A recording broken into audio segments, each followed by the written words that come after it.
some point between Saturday morning and Tuesday dawn, this war stopped being a contained military operation and became something else entirely. Something without clear edges. Something that reaches into places that are supposed to be off limits, that strikes targets that are supposed to be protected by the oldest conventions in international law. The moment that makes this undeniable happened in the early hours of Tuesday, March 3rd, 2026, in the diplomatic quarter of Riyadh, Saudi Arabia, a neighborhood of embassies and foreign missions that has been considered one of the safest zones in the Middle East for more than 2 decades. 2 Iranian drones flew directly into the compound of the United States Embassy. Fire broke out on the roof. The Saudi Defense Ministry confirmed limited fire and minor material damage to the compound. Saudi forces subsequently intercepted 8 additional drones near Riyadh and Al-Kharj before the night was over.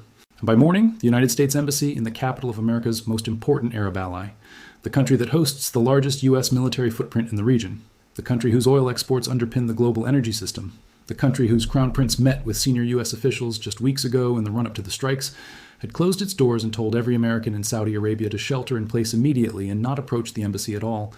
And then Beirut closed. And then Kuwait City closed. 3 American embassies shuttered in the same morning. The State Department ordered non-emergency personnel to evacuate Bahrain, Kuwait, Qatar, Jordan, Iraq, and the United Arab Emirates simultaneously. The Assistant Secretary of State for Consular Affairs posted 2 words on her social media account that have not been posted about the Middle East since the darkest days of previous conflicts. In capital letters, depart now. 13 countries listed, depart now. This is day 4 of Operation Epic Fury. This is what day 4 looks like. To understand the specific weight of what happened to the Riyadh embassy on Tuesday morning, you need to understand what the diplomatic quarter represents, not symbolically, but structurally, in the architecture of how this war has been organized and justified. Saudi Arabia did not join Operation Epic Fury. Saudi Arabia publicly condemned the strikes on Iran. Saudi Arabia's foreign ministry stated explicitly that it would not allow its airspace or territory to be used to target Iran. And yet Saudi Arabia has been providing what multiple analysts and reporting from Axios and other outlets describe as plausible deniability cooperation, intelligence sharing, basing access, logistical support, while maintaining public statements calling for negotiations. This is the bargain that every Gulf Arab state struck with Washington before the first bomb fell on February 28th. We will quietly support you, you will publicly allow us to condemn you, and in return, we will receive American protection from whatever Iran does in retaliation. The attack on the U.S. Embassy in Riyadh on Tuesday morning is Iran's answer to that bargain. Iran is saying there is no safe position in this conflict. There is no diplomatic distance that protects you. If American forces operate from your soil, if American intelligence flows through your networks, if American aircraft refuel at your bases, then the building in your capital that flies the American flag is a target. The diplomatic immunity that has protected American embassies in Riyadh since they were established, the international conventions that exist specifically to prevent diplomatic facilities from becoming battlefields, the decades of relative safety that IB Times noted had held since the last attack on a U.S. facility in Saudi Arabia in December 2004. All of it dissolved at the moment those 2 drones cleared the walls of the compound and set the roof on fire. Saudi Arabia's foreign ministry called it a flagrant Iranian attack and a cowardly and unjustified violation of international law protecting diplomatic premises in armed conflict. Every word of that condemnation is legally accurate. The Vienna Convention on Diplomatic Relations, the bedrock document of modern international diplomacy, exists precisely to prevent embassy compounds from being targeted in armed conflicts. Article 22 is categorical. The premises of a mission are inviolable. Agents of the receiving state shall not enter without consent of the head of the mission. The sending state has a special duty to take all appropriate steps to protect the premises against intrusion or damage. Iran violated all of that on Tuesday morning.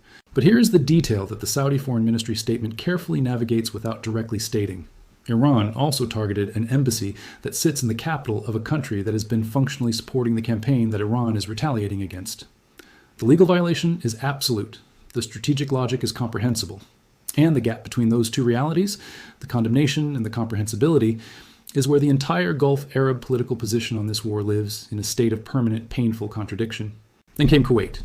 The U.S. Embassy in Kuwait City had already been struck on Monday. Iranian attack on the compound confirmed by Kuwait's state news agency, which said the state of Kuwait rejects and condemns in the strongest terms the brutal Iranian attack.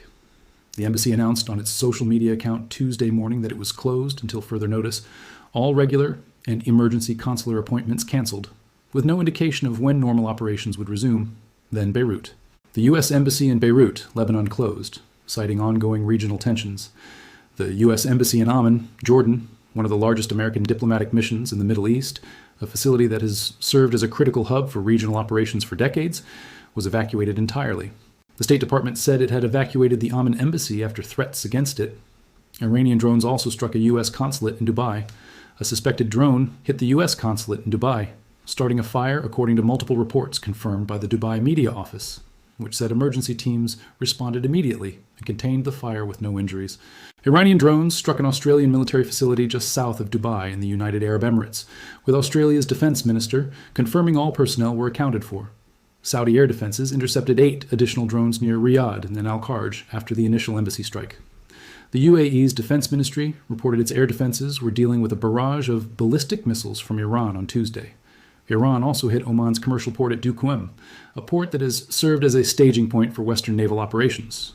The IRGC Brigadier General Ebrahim Jabari made a declaration on Tuesday that left no room for ambiguity about Iranian intent regarding global commerce. The Strait of Hormuz is closed. Any ships that pass through it will be set on fire. This is the strategic architecture Iran is constructing in real time, and it requires understanding not as individual attacks, but as a coherent doctrine being executed simultaneously across multiple domains. Iran cannot match American air power. Iran cannot reverse the killing of Khamenei. Iran cannot undo the destruction of its nuclear facilities, its missile stockpiles. The Israeli military said Sunday it had destroyed roughly half of Iran's missile stocks, or its command structure. What Iran can do, and what the past 4 days demonstrate it is doing with methodical precision, is impose costs so broadly distributed that the question of whether to continue the war becomes politically and economically unbearable for every country that is either conducting it or adjacent to it. Close the embassies. Ground the flights. Over 3,400 flight cancellations across the region by Tuesday. Sink the tankers. Shut the strait. Hit the data centers.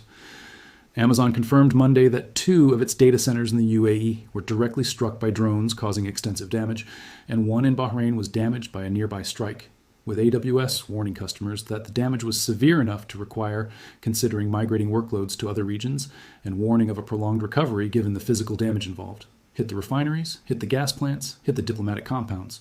Make every country in the Gulf understand that the cost of siding with America, or even of tolerating America's presence, is measured in fire, enclosure, and evacuation orders, and citizens stranded in hotel rooms across a region where the airports are shut and the embassies are locked, and the instructions from Washington say depart now by any available commercial transport. UK Prime Minister Keir Starmer told Parliament that Iran had launched hundreds of missiles and thousands of drones at countries that did not attack it, naming the UAE, Saudi Arabia, Kuwait, Qatar, Iraq, Bahrain, and Oman. He is correct. None of those countries attacked Iran. All of them are on fire. Around 300,000 British citizens were scattered across the Middle East at the time this escalation began. Residents, families on holiday, people in transit. The UK Foreign Office said 76,000 had registered their presence in affected areas and was planning for what could become one of Britain's largest peacetime evacuations. UK nationals in Saudi Arabia were told to remain indoors in secure locations. Those in Bahrain, Qatar, Kuwait, and the UAE faced shelter-in-place orders. This is not a foreign policy story anymore. This is a humanitarian crisis unfolding in real time across a region that tens of millions of people call home or pass through or depend on economically every single day. The Dow Jones Industrial Average fell more than 1,000 points on Tuesday morning, its worst trading day since April 2025. Asian markets led by South Korean shares fell 2%. MSCI's broadest index of Asia-Pacific shares fell 9%. Oil prices continued to rise. The Strait of Hormuz, through which 1/5 of all globally traded oil passes, had been declared closed by an Iranian general. The global economy is not watching this war. The global economy is inside this war, whether it chose to be or not. There is a specific detail in the Riyadh embassy attack that no outlet has centered the way it deserves. The IB Times report notes that this is the first direct strike on a U.S. diplomatic facility in Saudi Arabia since December 2004. That was when an al-Qaeda-linked group stormed the U.S. consulate in Jeddah, killing employees and attackers. 2 decades of relative safety. The diplomatic quarter in Riyadh was one of the fixed points of stability in a region characterized by volatility. Senior executives of multinational companies lived in Riyadh because they believed the diplomatic quarter was safe. Oil company executives from Aramco's international partners maintained residences and offices in Riyadh because the capital of Saudi Arabia, whatever else could be said about the region, did not have American embassies catching fire. There is a reputational and psychological effect of what happened on Tuesday morning that extends far beyond the physical damage to the compound, which Saudi Arabia characterized as minor. The message is not the damage, the message is the reach. If Iranian drones can strike the U.S. Embassy in Riyadh, inside Saudi Arabia, the country that hosts American forces, surrounded by American air defense batteries in the diplomatic quarter of a capital that has been considered safe for 20 years, then there is no place in this region that is beyond Iran's reach and beyond Iran's willingness to reach. That is the message. It was received. Trump told News Nation on Tuesday, in one of the individual reporter phone calls, that Al Jazeera's Washington correspondent described as utterly unprecedented for a president conducting a major conflict, that the U.S. response to the embassy attack and the killing of American service members would be made clear soon. You'll find out soon. That is the entirety of what the commander-in-chief said to the American public on the day that 3 of its embassies closed, that its allies' capital had drone fire overhead, that American citizens across 13 countries were being told to leave immediately. You'll find out soon. Secretary of State Marco Rubio said the next phase of the Iran operation would be even more punishing. Defense Secretary Pete Hegseth said the war would not be endless and that regime change was not the goal. Hegseth said the goal was not regime change on the same day that Trump told the New York Post he was not ruling out boots on the ground in Iran, leaving open the possibility of the most significant expansion of American ground force commitment in the Middle East since 2003. Not ruling it out. On day 4, the UN Secretary General Antonio Guterres called Tuesday for a way out of the Iran war, saying the world needed an exit from a conflict that was escalating beyond any controllable parameters.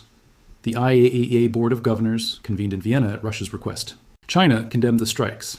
France's President Macron announced that France would increase its nuclear arsenal and allow temporary deployment of nuclear-armed jets to European allies, a statement whose timing is not coincidental, reflecting European anxiety about the stability of American security commitments and the possibility that a conflict of this scale, combined with ongoing questions about American foreign policy direction, requires European nations to think differently about their own security architecture. The world is recalibrating in real time around what is happening in the Gulf, not because every nation takes a clear position on whether the strikes on Iran were justified, but because every nation can see that the consequences of this war are not contained to the parties fighting it. They are distributed globally, through energy prices, through supply chains, through the financial markets that fell Tuesday, through the airlines that canceled 3,400 flights, through the data centers that are offline, through the insurance premiums for any vessel attempting to transit Hormuz, through the families of the 300,000 British citizens and the unknown number of nationals from every country with a commercial or personal footprint in the Gulf who are right now sheltering in place or trying to find a flight that is still operating.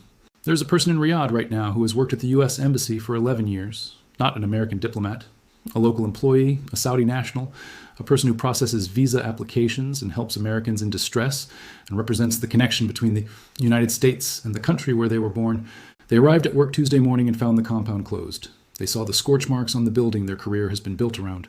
They received the same shelter-in-place notification that went to American citizens across the city. And they are now sitting somewhere, in their home, in their car, in the home of a relative, calculating what comes next, what this means for the institution they have worked for and the country they live in and the region that on Saturday morning was tense but recognizable, and that on Tuesday morning is something none of the maps they learned from were drawn to represent. The diplomatic quarter that was supposed to be safe is not safe. The embassies that were supposed to be inviolable have been struck. The strait that was supposed to remain open under the implicit threat of American naval power has been declared closed by an Iranian general who has watched the math of this war and concluded that declaring it closed is a more powerful act than any individual attack. The State Department says, "Depart now. The airlines are canceling. The markets are falling." The roof of the American embassy in Riyadh had fire on it on Tuesday morning. And the conflict that produced all of this, that was supposed to last 2 or 3 days, then 4 weeks, then however long it takes, then forever, is on its 4th day, with no exit visible from any direction that has been publicly identified. You'll find out soon. That is what the president said. The region is waiting. The world is waiting. And for the American citizens sheltering in place in 13 countries across the Middle East tonight, waiting is not a strategy. It is the only option left.